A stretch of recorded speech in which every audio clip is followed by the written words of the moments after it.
Native Land Pod is a production of iHeartRadio in partnership with Reason Choice Media.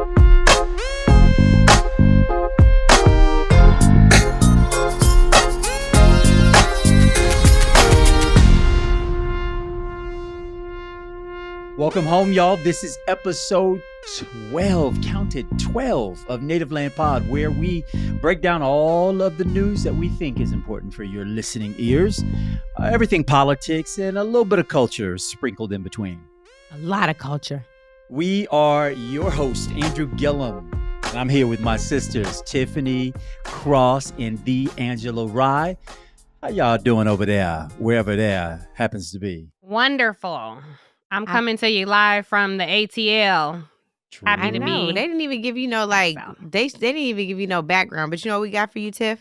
What? Don't do Some those love. hearts. Don't do those hearts. It didn't work. It didn't They work. took them away. Restriction? I talked You to know what it someone. is? I You said know if what I don't it get is, hearts, Andrew? nobody does. It's the DEI. Jesus. DEI came for us, Andrew. All Dang. around us Are you every serious? day. They Protect took me. the hearts away. Welcome everybody to the week of reckoning. That maybe wasn't. We'll start this conversation on this day, welcoming all of you, our wonderful listening audience, by digging a little deeper into what exactly is the state of the Trump trials. Yes, that's with an S, trials. From New York to Florida to Georgia, back to the District of Columbia. We'll try to bring you up to speed with what we know. This was the week that was supposed to be the reckoning, and we'll let you be the judge of that ever actually happened. From there, we'll travel across the country and do a little bit more of a deep dive into the nationwide anti-DEI, diversity, equity, and inclusion, a war that it seems to be going on in just about every state in the union.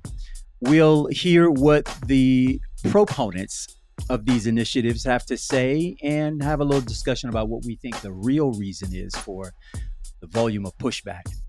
After our deep dive, we'll have a conversation about Haiti, located closer to Miami than Miami is to New York. The island nation of Haiti has been in upheaval over the last several months. We'll try to figure out and parse what it is that you need to know what's happening in Port-au-Prince. And in politics is everywhere, or maybe it's politics aren't everywhere. Instagram has quietly started a limit on political social media. So I'm not even sure if y'all are seeing us right now. You'll get the host and co-host take on what that's all about. Stick around. At the end of the episode, we'll talk about our respective calls to action that we hope that each of you will join us in. All right, so let's get started, y'all. I hear, Tiff, that you're breaking it down over there in Atlanta. Angela over in our favorite West Coast city, Los Angeles. My And of favorite course, I'm holding West it Coast down right city, here in Seattle. Tallahassee, You're Florida. confused. Are you in Seattle? 'Cause No, but my your thing favorite say West LA. Coast. Well, that's not my problem. thing My say favorite LA. West Coast city. I'm fact checking you. It's Seattle. Thanks. All things above understood. 206 Tiffany. all day. 404. Tiffany, I heard you had a great working day yesterday, and that you've Yes. been lighting it up in Atlanta. You doing all right over there? I am. It's good to be back in the South. It's nice. I'm used to speaking to people when you walk past them, and I still do that. Even in DC and New York, I give that nod that y'all know that we give, and then that Yeah. nod to everybody. what's up? It's Mhm. nice to be in the South. So yes, and happy to be in community with you guys. But I have to say, like I say all the time, I think it's very different when we're together in person. So I love the seeing you love, guys the in hugs, person. the affection. Well, this may Yeah. be something that we can commune on together, y'all. Tiff, tell me, folks want to know what the heck is going on in Trump land, the reckoning that was. favorite The reckoning topic. that Or wasn't. wasn't, as you said, Andrew. Okay, I'm going to try to walk us through this. Angela, our resident attorney, I hope will correct me if I say something incorrect. So my understanding is on Monday, the 24th, I believe, or the 25th, an appeals court reduced the bond for Trump's trial that you guys know. He didn't have this money, and State Attorney General, New York State Attorney General, was prepared to seize his assets. And so this appeals court reduced the bond from $454 million to $175 million. Parentheses, I want to ask Angela, how Slay? Like, how did that happen? He has 10 additional days to secure the bond money, which will allow him to appeal the ruling and the size of the fine. The ruling and the size of the fine, he has 10 days to come up with that. Tish James has previously said she is prepared to start seizing his assets and his property should he be unable to pay. So to be honest with you all, I thought on Monday we were going to see his shit out on the front lawn, like as an eviction, like you got to go. I didn't understand how it was all going to go. Now, Trump does have more court cases in progress, as everybody knows. This week, he got a trial date for the hush money case, which is, of course, his trial with Stormy Daniels, and that starts April 15th. For those who may not remember, Stormy Daniels was the adult film star that he tried to get his attorney to buy her silence, essentially. Some of his 88 criminal charges. So we're still awaiting trial dates for the federal election interference case, which is out of Georgia, which we've talked about with Fani Willis. The election interference case federal, which of course is about January 6th. And the mishandling of the classified documents case. So before we move on, we really love you guys asking your questions. We want to keep encouraging you to do that. And you all determine our topics a lot of times because we have a question from a viewer who is teeing us up perfectly. So let's hear that listener question. Hey, what's up, Native Land Pod? This is your guy, Ty McIntosh in Orlando, Florida.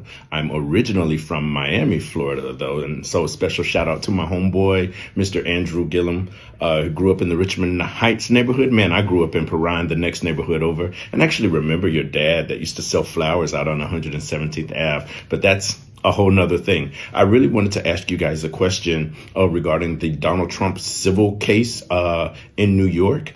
And I was really wondering why it was a civil case that was filed and not criminal charges that were filed against him. Is it that tax fraud is not a criminal issue in the state of New York? Was there a statute of limitations at play? What exactly was going on there? Maybe you could shed some light on that and help folks like me better understand that issue. Thanks a lot.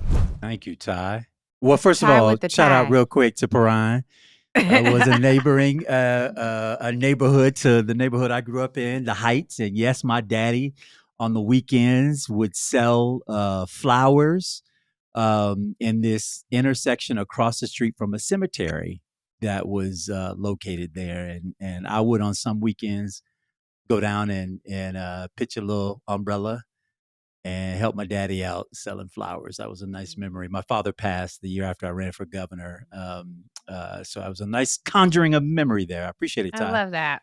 Angela, I feel like our resident attorney, I have so many questions for you, but you should probably get to the viewer question first. I want to start by saying thank you to Ty. We always appreciate hearing from our listeners. We continue to invite you all to share your comments and your questions every week. Ty, I would like to know the same thing. Why the hell didn't he face a tax fraud case as well, especially federal? We've seen report after report of the either the limited or no tax that Donald Trump paid even before he gave rich people a very nice tax break. He's been hustling. He's been a hustler on the go. He's not just invoked white privilege, but he also embodies why they call him Teflon Don. I don't understand it for the life of me. And of course, now with all of the cases, all of the charges that are pending, the thing that is most alarming, as we've talked about on this podcast, is the fact that Donald Trump has a really important case before the Supreme Court on presidential immunity. And if that case is decided in his favor, not only will he not face federal charges for the election interference case, he likely won't face any charges. So there are 88 pending charges. A trial with Alvin Bragg is scheduled to begin, as Tiff has already noted.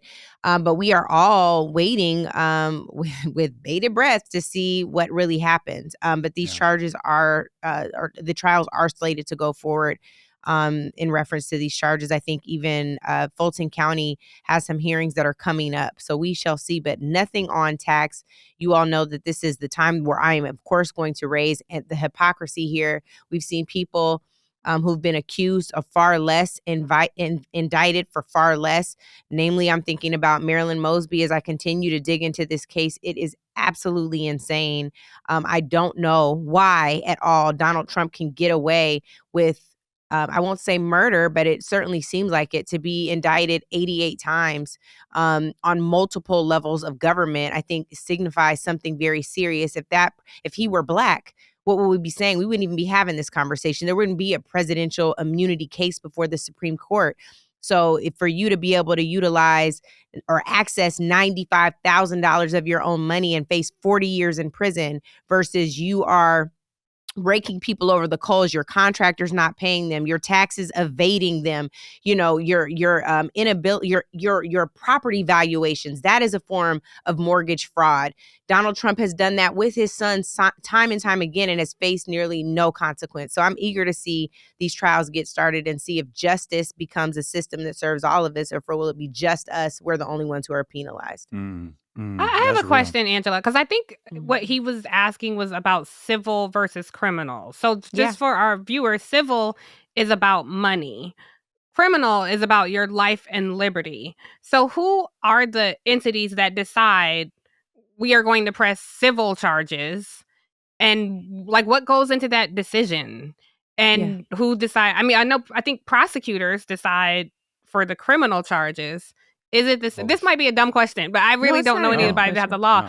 Do prosecutors also make the decision in a civil case? No. So a private citizen has to bring that, right? It can be. So civil cases aren't always about money. They can be if there are damages involved. Sometimes it can be about there was criminal activity. For example, I have an open case right now with a former staffer that is a civil case on embezzlement, right? So you can proceed with a civil lawsuit when someone was negligent or reckless or caused you personal or physical harm.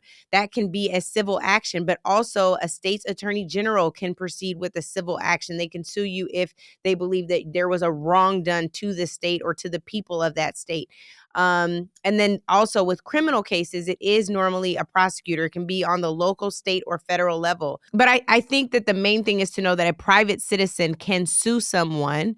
That isn't normally a civil action, and a state or a government entity can also pursue someone. That can be civil or criminal. And in this instance, he was referencing the Letitia James case, but there are other open criminal matters. They just have not gone to trial yet. And you're saying that a civil, charges can come out of a civil case. It's not just about money. They're not charges, but I'm saying that it can be about a wrong done to a person that is not financial only. So, for example, it could be a property dispute. It could be, someone was physically harmed. And as a result of that physical harm, you can get monetary damages or punitive damages, but it doesn't have to just be a civil action about money.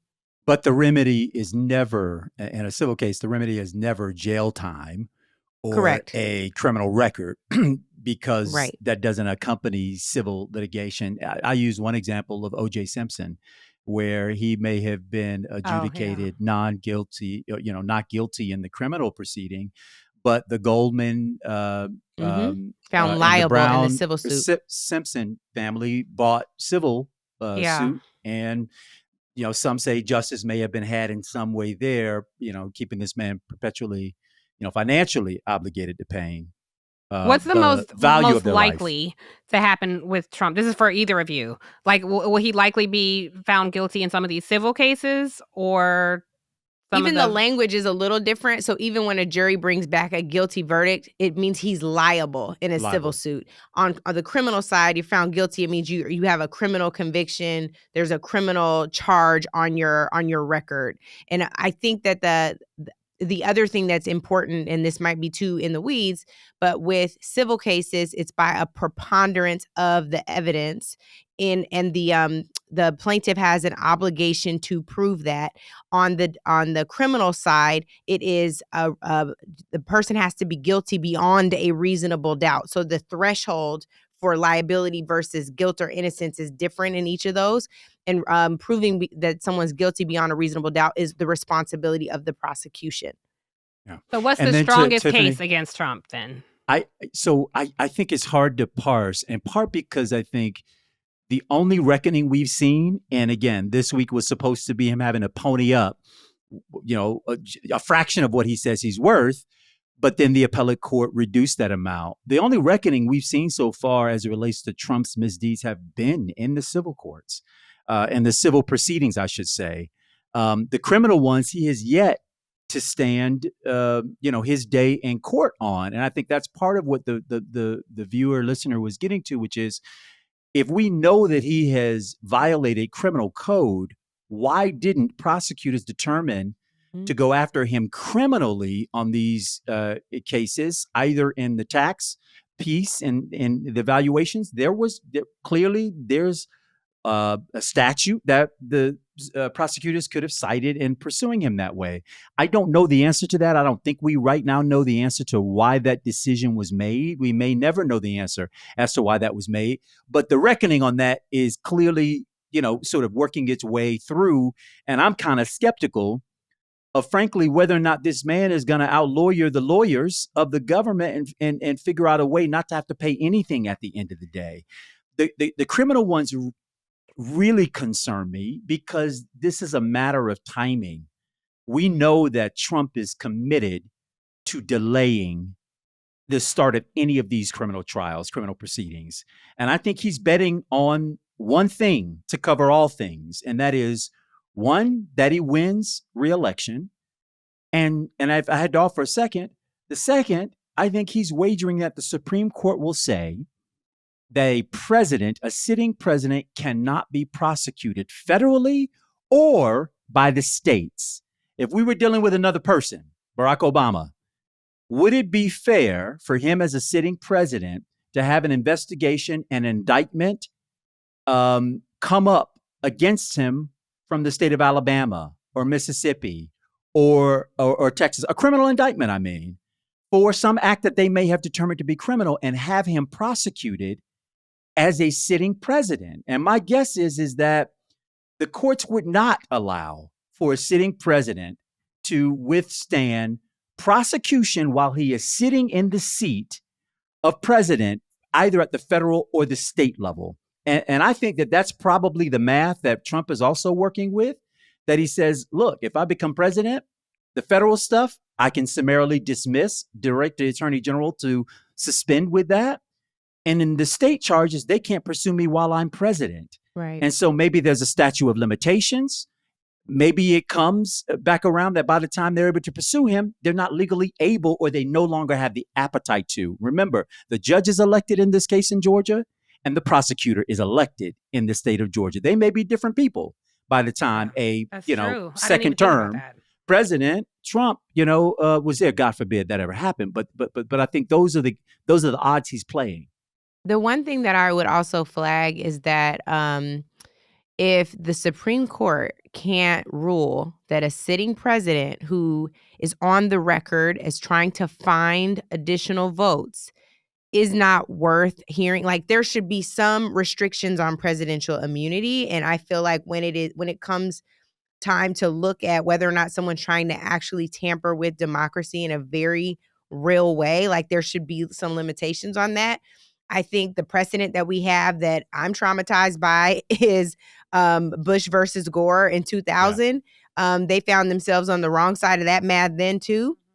So I don't have a lot of faith and hope in this, especially the particular makeup of this court. But I'm really concerned. To me, it feels like the very obvious case is the election interference case, because of how egregious that was and what the fallout from that with January 6th. I know there are a lot of people who aren't as connected to people on the Hill who don't understand the severity of that. But this is a really, really big deal. And I'm been sounding the alarm on this. I'm losing sleep about this presidential immunity case and where the Supreme Court rules in June or July. Do you have a prediction, Angela, on how they might rule? Yeah, I think my prediction is my worst fear, which is that it is a 6-3 decision, deciding that Donald Trump does not have to withstand trial, and he does in fact have presidential immunity on all of these cases, and he gets to get off scot-free So or straight down gone-free. party lines. I think, No surprises. Maybe John Roberts, but I don't have a lot of hope. I definitely ain't hoping for Clarence Thomas. I wouldn't be surprised if he was right there on them calls with Jenny. Okay, Right, exactly. I would submit, and I'm not a lawyer. I think the court is going to be very narrow in whatever decision they make. And I think is likely going to be a decision that doesn't exonerate him from the actions that he took, even while as president. They were not presidential actions. So his actions that he took while being president is different than actions that he's taking as the president of the United States toward a greater good, greater end of the people of the country. There's a distinction here, and I think the court will make that distinction. But I also think they are going to waste so much time in doing so that there will not feasibly be time enough to try him on any of those federal cases prior to the November election, and thereby really giving him a free pass. That means he gets to compete in this presidential election with no adjudicatory decisions having been made on the most critical cases that we've all been seeing, witnessing, hearing about, and that his reckoning comes only after, and only assuming that the appetite still exists at these various levels to continue to pursue these charges. But it's complicated, y'all, but don't let it be so complicated that we tune out. A lot is happening here. We can't. Just know this: the rules of the game for Donald Trump is delay. Is his only friend, and I tend to come down on the side. Yeah. Well, deny is always his He delay retort. and deny. But his best friend is to delay this so that it never comes before a decision of a jury prior to the election of 2024 November. Yeah. Wow. That was a lot, y'all. I know. That's why we got to talk about him, Tiff, sadly. Well, Yes, that's why we got to toss to pay some bills. So yes, sir. we'll be back on the other side of this. Stay tuned, everybody. So we're back, and I wish the topic was lighter coming off of that Trump legal update. But Angela, Tiffany, we've all been making reference to these diversity, equity, and inclusion programs, policies. Shoot, if you're in my state, conversation about. You've probably heard it, listeners, in your respective communities, as anti-woke legislation or anti-DEI programs, and all over the country. I think now in half the states, we've heard legislators and legislation that has stripped your respective state of any DEI protections, programs, offices, laid folks off summarily and unsummarily. And folks are just confused about what's going on. And so we thought it'd be a timely matter to have us do a little bit of a deeper dive on what's up with DEI. What's it standing? Is it still standing? Are we barely standing on one leg in a crutch, and so on and so forth? And we decided we'd turn to Angela to give us the best readout on what's happening with DEI. Thanks, Andrew. So I think the most important thing to note is that there are currently more than 30 bills across the country that target diversity, equity, and inclusion initiatives. If you ask us, if you ask them, it didn't earn it for whatever reason. They include initiatives that are at public universities. We know that this started at the top with the Supreme Court overturning affirmative action last summer. And I think that what we have to understand now is that this is by design. It is happening in Utah, because that's a very multicultural state. North Dakota, also very multicultural. South Dakota, extremely Black. Tennessee, Alabama, Idaho, and Florida are just a few others. And what I think we really have to understand is it's not just a state issue. This issue also found its space and reared its ugly head just last week. Folks were talking about the Office of the United States House of Representatives getting rid of their diversity and inclusion office. What I ended up finding out from Hakeem Jeffries, who will likely become the first Black speaker in United States history. He mentioned that actually this didn't just begin last week with the failure to appropriate funds to the office. It actually began in the Republicans' 2023 rules package. They've been trying to get rid of the House of or the Diversity and Inclusion Office in the House since then. And so we are seeing what folks are doing, and we're very clear about it. I think one thing that is extraordinarily telling is Brandon Scott, who is the mayor of Baltimore, in a very tragic moment when the Francis Scott Key Bridge collapsed after the ship collided with the bridge. He is out speaking about it, and some idiot, I try not to name call, but sometimes it just is what it is, tweeted that he was a DEI mayor. I'm sorry, what does that have to do with anything? Oh, you know what? We actually get it. We're clear about exactly what you mean when you say DEI. So for us, they think that DEI is about a handout, but we're clear about the fact that they use DEI as a racist trope. It is it's their 2024 version of the N-word. They no longer have to say that because they can call us what they mean by calling it DEI. Do you all know that one of the things that got the most traction last week in our podcast conversation online was DEI? We have young Black folks saying things now like, I don't need a handout. I'm sorry, it's not a handout for you to get what you deserve. The thing that is the most troubling about a lot of this legislation, and we can actually throw to a clip in Alabama, but the thing that's the most troubling about this legislation is that they are billing it as a way to make sure they level the playing field. The playing field ain't been level for 400 plus years. You have never given us what we deserve. You've never given us what we earned. We are supposed to be here, and that means making sure that you don't get the handout. So I do want to go to this Alabama clip really quick so we can hear how these things are talked about on both sides of the aisle and reported on. Let's take a listen. Today, the state of Alabama committed a sin.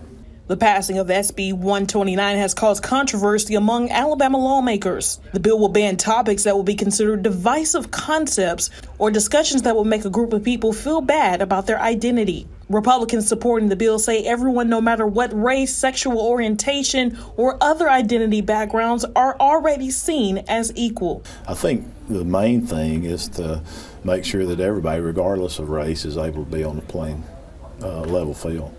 People who oppose this bill fear that there will be some negative consequences that could affect Alabama's ability to recruit students at its public colleges and universities. Ciao. Now, here's what we hope. Well, I want you guys to weigh in, and then I'll go to what my highest hope is on this particular topic. But I would love for y'all to weigh in.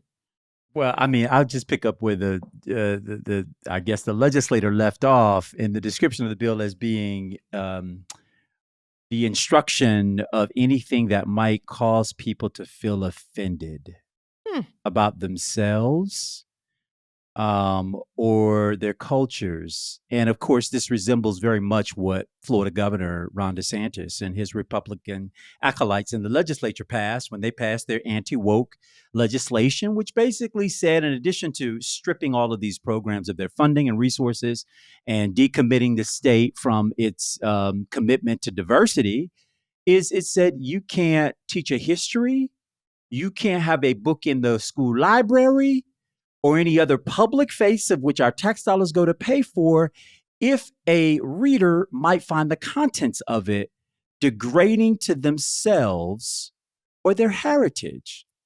And it's so, to me, emblematic of really the point around why we have to put emphasis on what's different and what we don't prioritize on a regular basis, is that their umbrage comes at hearing a history that is dehumanizing or leads to them feeling bad, but at no point considered what part of the history that was already under instruction that caused us to shrink in our seats as students every single day we had to show up. So forget how I feel. Don't consider what makes me feel degraded or dehumanized or unseen. But the moment it creeps up your street, it's a major offense. The reason why I say this is emblematic of why we need programs that emphasize what's different and allows what's different just in the door, because we're not talking about anybody's qualifications for entry. we're simply talking about the makeup of the room of equally qualified people. Everybody qualified. Let's deal with that first. How Now about that we've settled that question, everybody meets the threshold. Now, what is going to enrich this threshold in such a way, this group, this community, in such a way that they are now taught to think differently, to experience the world through another pair of eyes? Because if you're going to be my future leaders, I want to know that you have the capability of being able to look at a situation and analyze that situation through a set of eyes that are not dismissive and dysphoric of everybody else's experiences except your own. Part of the I don't even want to go down that road. I simply want to say, I'm going to submit that there are a lot of people out here who are perpetrating racist acts and biased activities unconscious of themselves. I'll give you an example. My wife, RJ, patronizes a number of these custom places where they put logos and your name, your monograms and stuff on things. And she had a comment to them about the fact that we shop her often and they're never during the holiday season any Black Santas or any Black Santas on the face of the cloths or the towels or the this or the that. And this is the owner, a woman who she's become very close to. And the woman says, I just had not thought about that.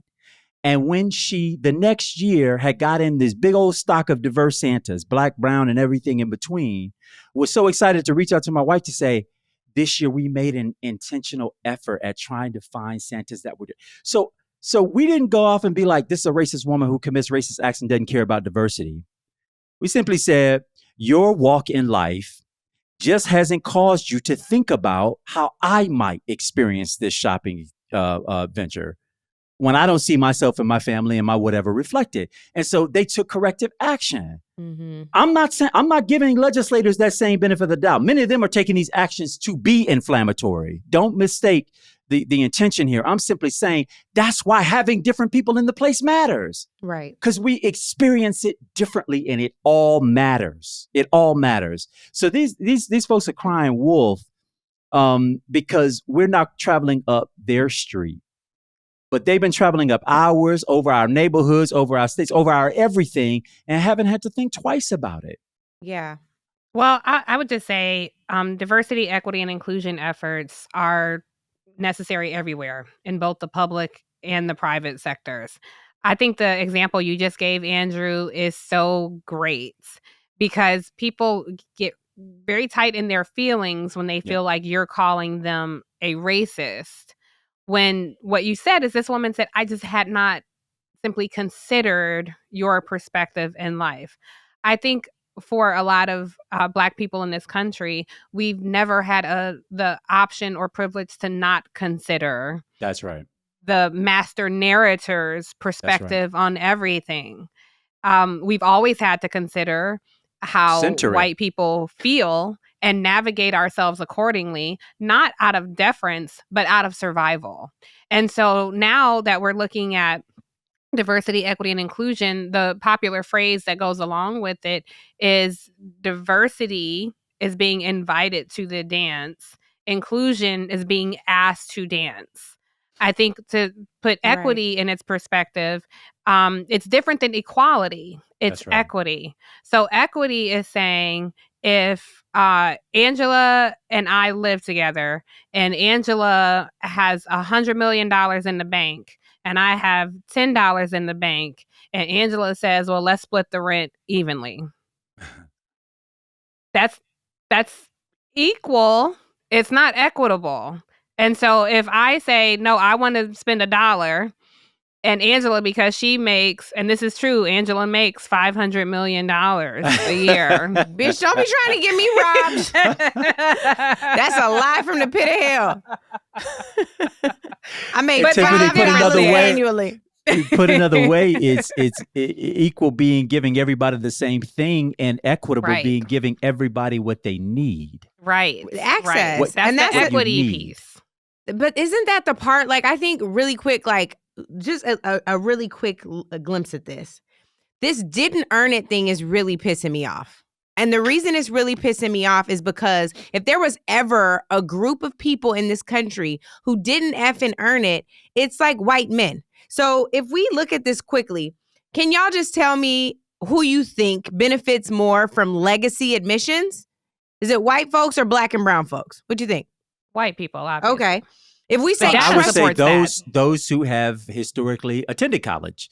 okay, Been able trust to funds. have And we were access to- disproportionately left out of that process. Just a quick answer here. Trust funds. White folks or White black men, and brown yeah. folks? Okay. What about will money? Your people leave you some money in a will. Who's more likely to benefit? Who's more likely to have a goddamn will? Well, the will from my grandmother was the money's under the mattress. Okay. That's what a lot of Mine our is, trust funds well, I are. got enough to pay for the funeral. Right. Barely. Right? But I'm saying, like, who's more likely to break out really well with will money? Money from the will. Yeah. From an estate plan. Okay. Yeah. What about a mortgage loan? There have been suit after suit about the ways in which banks are not even giving us access to loans for homes. What about that? Who's more likely to benefit there? There's statistics for this. White folks, black and brown folks. Yeah, white people. Last, tax cuts. So I'm just saying, like, when you talk to us about didn't earn it, check yourself before you wreck yourself, because the facts are all here. The DEI, the anti-DEI legislation needs to be back pointing at you. Here goes you. Here go you pointing at us. Here's us pointing back at you. But I All guess that. my question Okay. is, because like those white men where power rests almost exclusively in some of these areas, they're not going to be convinced by this. Over the years, quite frankly, have lost my faith. I'm not trying to convince the willfully ignorant anymore, but I do want to collectively inform the people who are open and arm us collectively with action items that can change this. So showing white men like, no, see, it's you. They're not going to hear that and say, oh, well, why didn't I think of that? I'm sorry, guys. Or my the bad. Let's judgment. fix it. Yeah. So what do we do? But it's black say- folks that are looking at that too, like, oh, like I was saying in the comments, they're like, Yeah. I don't want a handout. No. You do want equal footing, though. You do want Yeah. equitable footing. They So, have- like, you're they getting have been brainwashed sold. by that. Yeah, you've Right. been sold a bill of goods. Right. It's not even real. Like, and then here's the other thing. There are places where we are empowered, where we have power to push back against these narratives. We always know, and this is the thing that I wish we would have embraced and embodied from the civil rights movement, you hit them in the dollar. The most successful example of this, I think, in an athletic program, particularly because Randall Woodfin called on athletes no longer to go to Alabama He's the State mayor of schools. Birmingham. Yes, sorry, Tiff. Thank you for that. The mayor of Birmingham. You also have Derek Johnson from the NAACP and other civil rights leaders saying, don't go to Florida. Don't go to Kentucky then. Don't go to these places. And a wonderful example, because there's some students who are like, I can't afford to not go. I was planning on helping my parents, my family get out the hood. I got to go to the school that's recruiting me. I would turn you to Missouri in 2015. Mizzou in 2015, their football team was like, if this administration can't get its act together, we're not playing. I guarantee you we can get some coaches together, the Don Staley's of the world, the Deion Sanders of the world, the other folks, black coaches at big institutions who can say college players have a say, college players have a role, college players have influence. Use your influence and turn your back to these institutions. They want to perpetuate what slavery was all about. I keep trying not to use that analogy, but it is applicable here. You have to say, you will not use my body to make money for your institution, all the while turning around my colleagues, my peers who could get in here on academic scholarships, could learn here, but you're turning them away because they don't see themselves reflected in the curriculum. If you can't reflect me in the curriculum, I will not serve you on the field or on the court. Game is over. Pastime, halftime, overtime is due time. Andrew, It's let me go ask time. you, what's the financial impact? How effective is that of athletes not going to states? Because I imagine that would hit the institutions of higher ed, but how wide a shadow does that cast across the rest of the state? Let's begin and end with this. Who is likely the highest paid staffer on any Correct. college campus in the country? football coach. It ain't the president. Yeah. It ain't It's the provost. athletic coaches. Let's look it up. Football It coaches. ain't the dean of this, that, or the other. And again, these are institutions of higher learning, principally created for our academic uplift. Yet the highest paid individual on the campus is so much so that they not only take the money, if you're a state school, they don't just take the state money, then they put a whole committee together on the side, call them boosters or insert whatever you want, that then has the ability to raise unlimited sums of money for said individuals. Angela, I know you've been doing some got a fact checking statistic. while I said that. Please tell. It was and it's accurate. We know it's accurate, but I wanted folks to know the figures. This is a TIFF moment brought to you by Native Land Pod, but this is normally a Tiffany moment. Our resident sports expert would have told you this. Thank you. That 80% of the highest earning public employees are college head coaches. You all know Nick Saban. Of course, he just retired recently of Alabama. He was making $11.7 million a year, but he doesn't see that you should have equity in a college institution because this is just Alabama. Because you did not earn it. That's just one. Right. It And says that 27% of the college football team business there was Black. Yeah. 31 of the 50 highest paid state employees are college football coaches. 31 of the 50. To Andrew's point. You know, I think so. Some people, as Tiffany was pointing out, will hear the checklist and say, well, that's because we planned better. That's because we wrote a will. That's because da-da-da-da-da. And I just want you to really interrogate this further because I agree with Tiffany. I don't think we're going to convert minds because ultimately what it's about, while we may see the supremacy in it, it is about power and the survival of that power. And it begins in my home.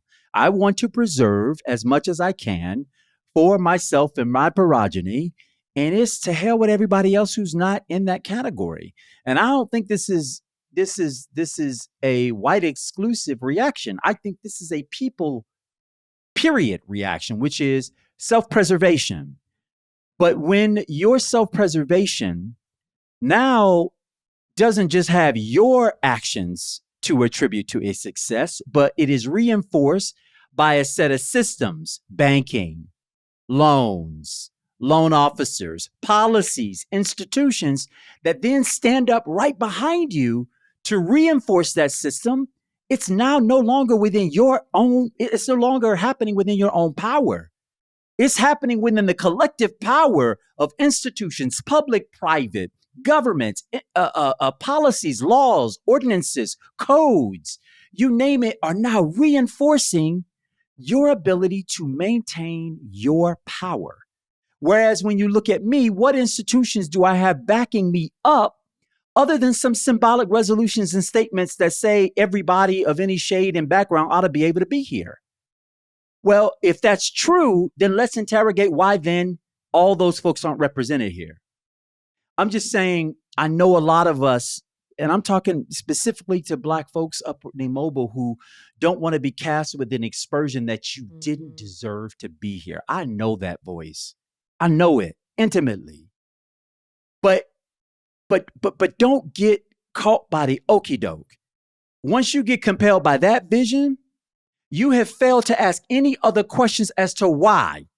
Why don't my people have a will? Well, your folks weren't able to build up enough reserves. They were paying their bills every single month and therefore weren't able to save up enough. Oh, and then granddaddy, remember that land he had, that 40 acres everybody used to talk about he had in southern Georgia?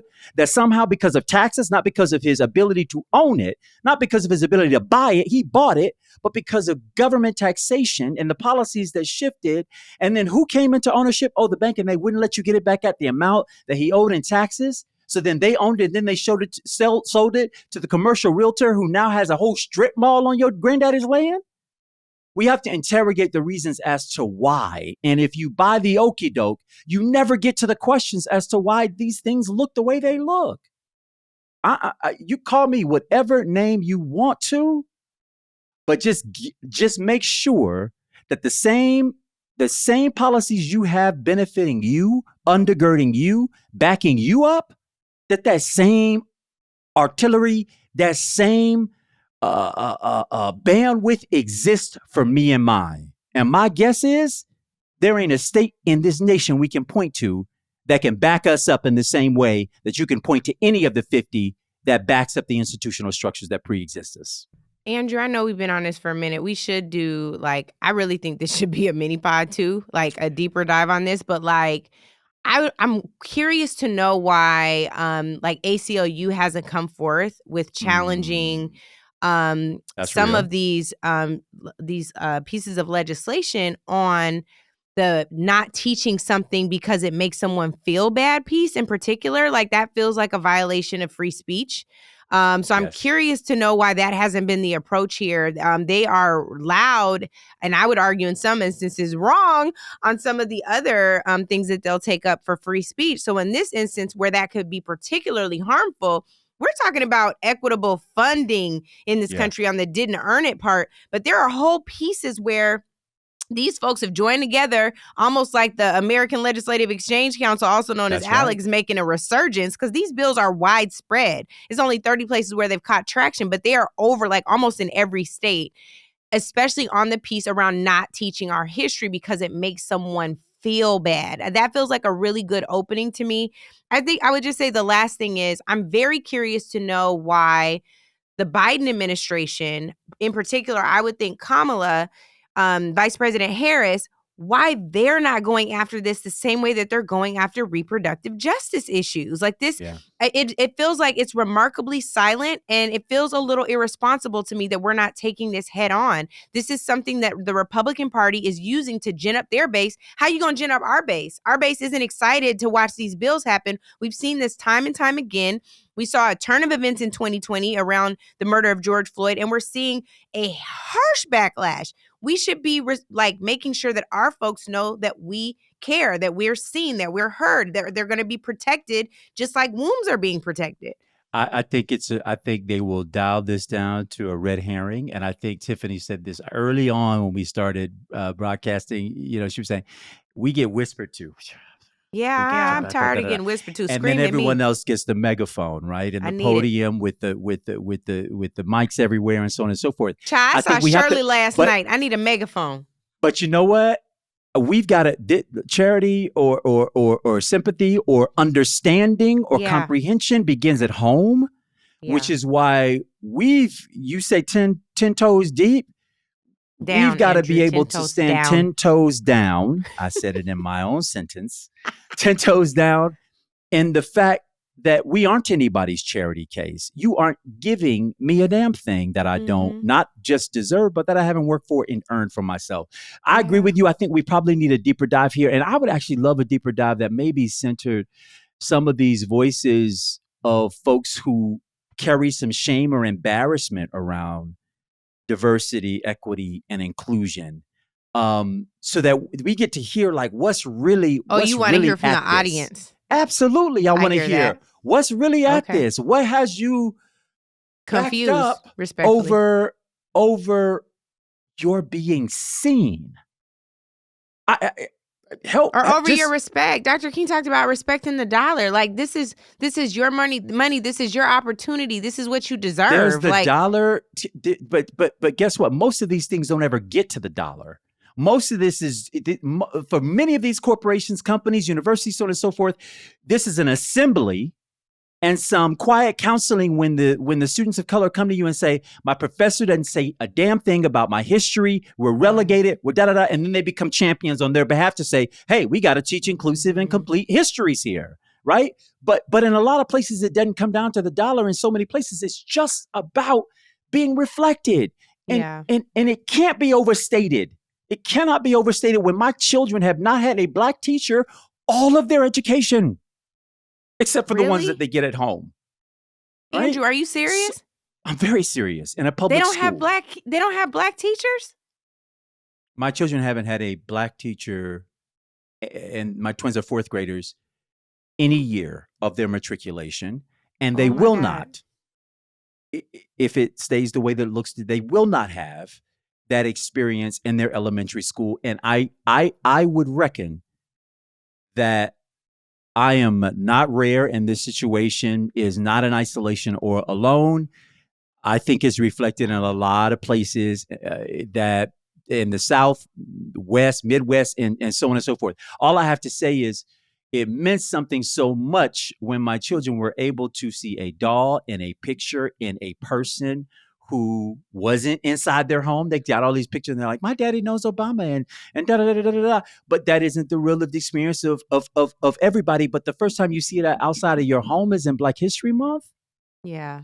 And then even in those, so I miss me with self-hatred, devaluation, where you can't even stand up with your stiff spine held and your shoulders thrown back to say that we matter enough to be reflected in the true telling of the story.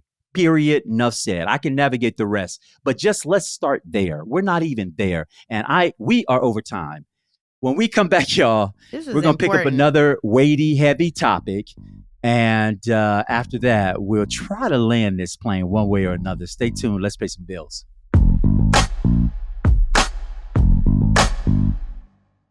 And we're back. And again, the topic is no lighter. In fact, I think considerably more costly when we think of human toll and just the terrible angst that the people of Haiti have been experiencing. And I know it has not been widely covered on most of our traditional platforms here, mainland U.S. But in the opening, I mentioned that Haiti is closer to Miami than Miami is to New York. I mean, it is 700 miles off the Florida coast. But not just that. Haiti occupies a very, very, very, very important place in the African diaspora around the globe, having been the first and still struggling, but nonetheless the first republic that was majority Black and in the history of the world. They threw off the yoke of U.S. and French and Spanish imperialism, but more specifically in its founding, they threw off the yoke of French imperialism and slave trade to declare their independence as a free people. Oftentimes, I remember growing up, I'd hear older folks say, man, if I couldn't have been alive during slavery, because if I was alive, such and such and such and such and such. A lot of us have that such and such and such and such and such and such. But the people of Haiti, under the leadership of Toussaint and so many other powerful figures who were around that time and have served since, were able to throw off that yoke, establishing their independence. And then we talk about reparations here in the United States and what is owed. Well, the French, when they were thrown out of Haiti during Haitian independence, decided that because they could no longer ship cocoa beans out of Haiti and that they could no longer benefit from the slave trade, that they said the Haitians owed the French people $500 million during that day, $500 million, which is over $2 billion in today's money, that they had to repatriate to the French country, which they did, preventing them from doing all kinds of things for themselves and for their people. I want to toss real quick to this video, which will give you a little bit of perspective on what we see happening now in Haiti, where heavily armed gangs now control about 80% of the capital city, Port-au-Prince, according to the United Nations. And fortunately, the circumstances made them even more powerful than what appears to be Haiti's remaining government. Let's toss to the package. So let me give a little history lesson. I've talked about this before on the show. Most people are familiar with the fact that in 1804, Haiti declared its independence from its brutal slave owners, France, slave masters. They established the first independent Black republic in the history of the world. That was a miracle of miracles, never to be equaled. But for generations, descendants of the enslaved had to pay reparations to their enslavers. That includes France. By accounts, some $500 million was was repatriated back to France, money that could have gone to build schools, to build roads, to build infrastructure in Haiti. Also in 1915, the United States invaded the country, saying that it was too poor and too unstable to take care of itself, and walked out of Haiti's national bank with some $500,000, which they used to establish a company that is now known as Citigroup. A lot of people don't know that history. But we can't talk about that without the deep corruption that has existed in Haiti from its political leaders for many, many, many years. It wasn't always like this. Back in the 1950s and the 1960s, we have some images that show that Haiti was a beautiful country, just like many other islands in the Caribbean, thought to be a playground for the rich and the famous. But that deep culture of corruption that has existed for many of Haiti's leaders has led to the situation that we're seeing right now, in addition to some natural disasters like the earthquake, and of course the assassination of a president. Yeah, and so your land is robbed. You are then thieved from, not just off of your crop, but literally your banks are robbed from. The leaders who are stood up in Haiti, from Duvalier, Papa Doc, Baby Doc. Some of you will remember just July of 2021, where the president was assassinated in his home, President Moise. We now have the Prime Minister, Henry, who, as of this week, has landed in Puerto Rico, but has not been able to return to Haiti itself, the country that he is the political leader of, because he went to the United Nations and asked for an international police force to come in and help reestablish order. The people of Haiti said no. The gang said, hell no, and you can't come back. You must resign. He's now agreed to resign and step down after a provisional government for governance is put in place. It's a terrible situation, but what I appreciated about that piece is you can't understand what's happening now, the failures of a stable government in Haiti. You can't understand it now if you don't also happen to understand how we got here. Tiffany, I know you are a lover of things all international and global. I just wonder how what's happening in Haiti plays in your part of the neighborhood up north. I'll keep it brief because I know we've been going long on these pods, but I think it's important, and thank you for putting in context the slave revolt, the self-liberated slave revolt that took place in 1791. That is reason number one why we should care about what happened there. If we don't care to bring a wrinkle in time here, the United States could potentially face a country 700 miles from Florida's shore that could be run by criminals and narcos. So you could have potentially a narco state, and that will most certainly impact domestic policy here. In terms of our foreign policy, the United States is already spread very thin, given multiple confrontations happening across the globe. And so I unfortunately have more questions than answers around what the U.S. role is and what it should be. You talked about, going to the UN. A lot of people, this is not my opinion, I don't feel comfortable opining on it, but a lot of people would argue that the U.S. prompted Prime Minister Henry was pretty much feckless during his time there. And so if we are turning to international people, there is a chance that the Kenyan police could play a role here, which would also potentially create other problems, but they are approved at least by the UN. Some people have challenges with the UN. So this is a subject matter that's really hard to wrap up in 30 seconds. Yeah. So probably something for a deeper dive. But I would just encourage people to read papers.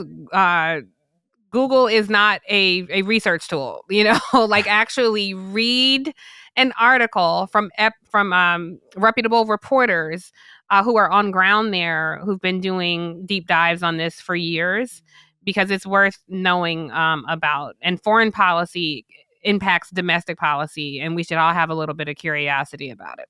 That's real. That's real. Well, listen, just know that here at Native Land Pod, we're going to try to bring news to you that is also relevant to you. And so it's my hope that we'll continue to track what's happening there and see the people of Haiti and the larger diaspora that exists outside of Haiti right here in the United States.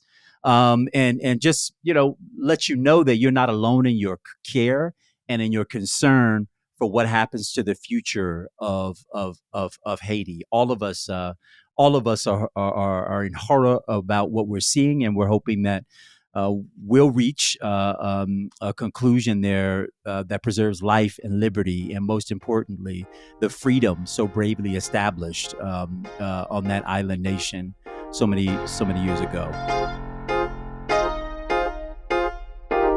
We'll be right back after we pay some bills. All right, y'all, we went a little long today, so we didn't get to cover everything we wanted to in the episode. Most namely, Instagram and their limiting of political content. I asked you before, we're on Instagram. Are y'all able to see us? We're talking politics, but we're going to do a deeper dive for you. We'll give you a little bit more time and a little more emphasis on the topic. So stay tuned for the details on the future mini pod talking about Instagram and their limitation of political conversation. And in the spirit of calls to actions, the biopic Shirley that the actress, the actor extraordinaire, Regina King, plays pivotal role, and I think acts for the first time with her sister, biological sister in all these years of acting. They've never been in a film together, and so they got to do that this time. I'm interested. Have y'all checked it out yet? I did. What you got for us, Angela? You know what? I'm going to tell you, there are two things that I really want to say. One, Regina King for a performance like that after losing her son so tragically is just it's just amazing. I hope that this is homework for students all over the country, particularly those who are eligible to vote for the first time. It is so inspiring, and it teaches us so much about the importance of our engagement, even when the system itself is not perfect. We are there to perfect the system. The thing that I wish, like I literally cried about this yesterday, to see Barbara Lee, how she showed up in that film. And then to be in there after, I'm crying again now. I wish that this would have came out before her primary. Because what you see is Shirley Chisholm passing the baton to her. Like, she was willing to figure out how to engage everybody who was necessary in the political system, from the Black Panther Party to George Wallace. And Barbara Lee learned under her tutelage. She still performs that bravely. 9/11, we wouldn't have had a war and faux weapons of mass destruction if Congress would have listened to Barbara Lee. Like, she is formidable, and I wish that people knew what we all know about B. Lee. So to see this not this documentary, but really could have been this biopic, like with the way in which she comes across on camera, again, for people who don't know her full history and how she showed up for us in Congress, and even as a staffer for Ron Dellums after what happened with Shirley Chisholm and Ron Dellums, to taking the baton also from him. She deserved that Senate seat. And she didn't get a fair shot because money is still in politics, and because people don't understand the courage that it takes to sit in these roles and to be sworn, to take this oath.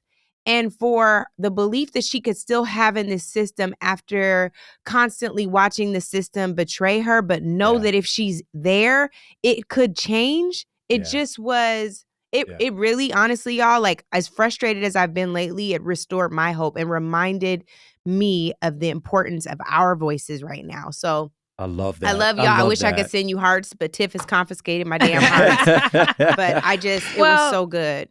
I love that you brought it and made it relevant to present day, Angela, because I think that's so relevant. I do want to say about Shirley Chisholm, for our viewers who may not know, she's the first Black woman elected to Congress. She ran for president, and she was a voice for the people in Congress. She challenged her fellow members who were accused of harassing and trading sexual favors from their staff. There were things that were not included in the biopic about her. So I encourage people to learn more about Shirley Chisholm. I would also say there's so many questions for us as Black women. And sometimes you can show up as a woman who happens to be Black. Or you can show up as a Black person who happens to be a woman. I always show up as a Black person who happens to be a woman. Shirley Chisholm, perhaps controversially to some people sometimes, showed up as a woman who happens to be Black because she felt so much sexism. Yeah. And I look at some of the commentary sometimes on our socials, and I can understand that level of frustration from her. So I think her legacy lives on in so many of us, but still invites so many conversations around the work that she did. And I love how Angela created that wrinkle in time. And thank you, Andrew, for making sure we talk about it. Yeah. And I have to say, lastly, Regina King, if you ever hear this, we love you, my Yes. sister. So Have much. always loved So you. much. But the So way much. that she shows strength after losing her only baby to suicide, and the way that she's talked about it, and I respect his decision to not be here. It's hard not to hear her promote this because they used to walk the carpets together and not Yeah. weep for that too. So lots of Yeah. heaviness around this film, but I encourage everybody to see it. Well, man, I appreciate I thought it was going to be a quick mention, but I love I y'all going know. deep on it because similarly, I took away a couple things, but I'll just mention two for the moment. One was a little saddened by the role that Black men in Yeah. Congress played in negotiating away a bit of Shirley Chisholm's power. And it wasn't about her power, it was the gap she was standing in on behalf Yes. of. And you have to look at the biopic to, I think, more fully understand her or understand her history and what happened at that 72 convention.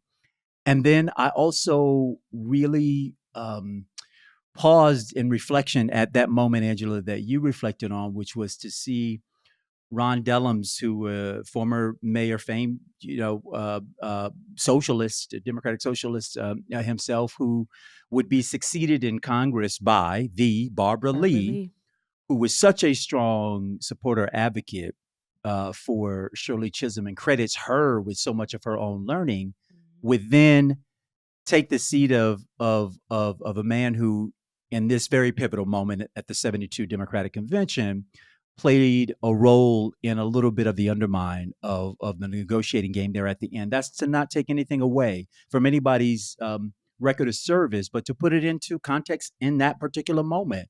And I think it should challenge all of us to not let the biopic be the beginning and the end of our research, but let it be, if you haven't studied it before, let it pique your interest. If you have, go back and refresh yourself.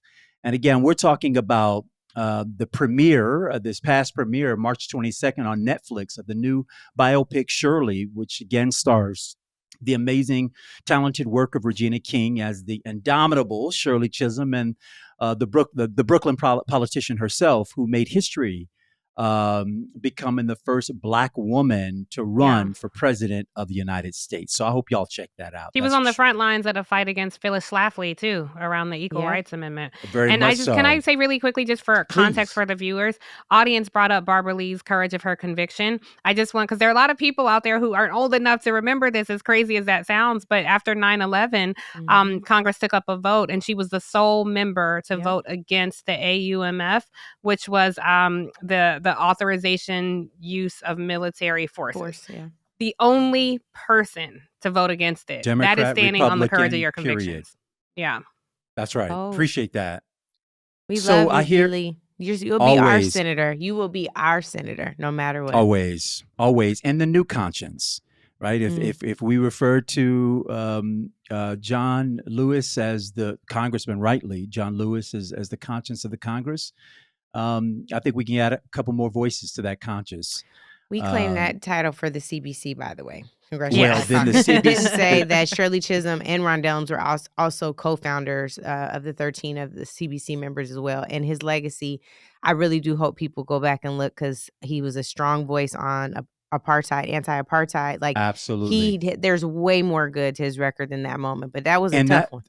But that's why people, folks ought to be considered in the fullness of their Yeah, service and not you at said any that. one particular time. But moments in time also matter, right? Yeah. You mentioned, do. invoked the term wrinkle in time. There's some wrinkles. And maybe over time, by and by, we'll iron those out.